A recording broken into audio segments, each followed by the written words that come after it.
அஸ்ஸலாமு அலைக்கும். Welcome to Nisha's cookery Tamil. இன்றைக்கி கோழி ஈரலில் சூப்பரான கோழி ஈரல் மசாலா எப்படி செய்யலான்னு பார்க்கலாம். வாங்க வீடியோக்குள்ளே போகலாம்.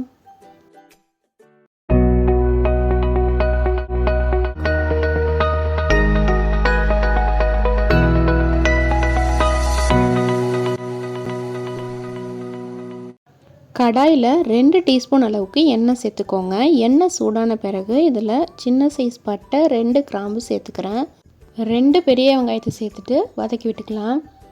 வெங்காயம் ஓரளவு வதங்கின பிறகு இதில் 1.5 டீஸ்பூன் அளவுக்கு நான் இஞ்சி பூண்டு பேஸ்ட்டு சேர்த்துக்கிறேன். இஞ்சி பூண்டு நல்லா வதங்கணும்.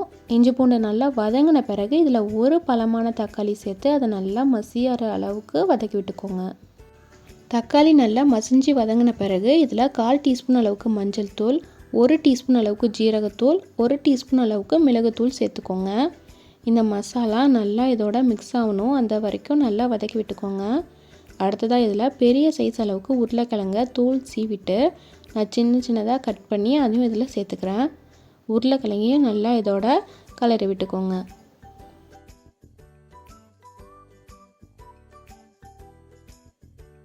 அடுத்ததாக இதில் நான் 1/2 கிலோ அளவுக்கு சிக்கன் லிவர் எடுத்திருக்கேன். இதை நல்லா நான் க்ளீன் பண்ணிவிட்டு நான் 1 டேபிள் ஸ்பூன் அளவுக்கு இஞ்சி பூண்டு கொஞ்சம் உப்பையும் சேர்த்துட்டு நல்லா ஊற வச்சுருந்தேன் 1/2 மணி நேரம். அதை இதில் சேர்த்துக்கலாம்.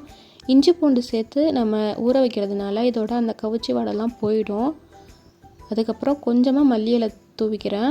இது நல்லா ஃப்ளேவர் கொடுக்கும். இப்போ நல்லா இதுலேயே எண்ணெயிலேயே வதக்கி விட்டுக்கோங்க.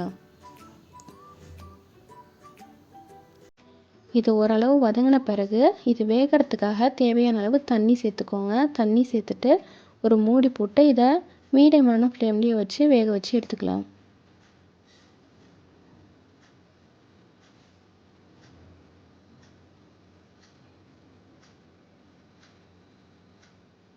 இதுக்கு தேவையான அளவு உப்பையும் இதில் சேர்த்துக்கோங்க.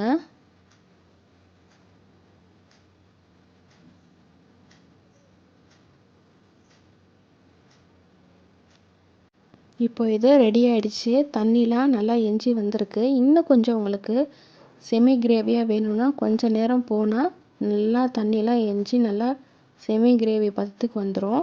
அவ்வளோதான், சூப்பராக ரெடி ஆகிடுச்சு. லாஸ்ட்டில் கொஞ்சமாக மல்லி இலை பச்சை மிளகாய் கீரி சேர்த்தா சூப்பரான சிக்கன் லிவர் கிரேவி ரெடி. இது இட்லி தோசை சப்பாத்திக்கெலாம் சூப்பரான காம்பினேஷனாக இருக்கும். இந்த ரெசிபி உங்களுக்கு பிடிச்சிருந்தா இந்த ரெசிபியை செஞ்சு பார்த்து கமெண்ட் பண்ணுங்கள். இது போல் வீடியோஸ் தொடர்ந்து பார்க்க நம்ம நிஷாஸ் குக்கரி தமிழ் சேனலை சப்ஸ்கிரைப் பண்ணி சப்போர்ட் பண்ணுங்கள். தேங்க்ஸ் ஃபார் வாட்சிங்.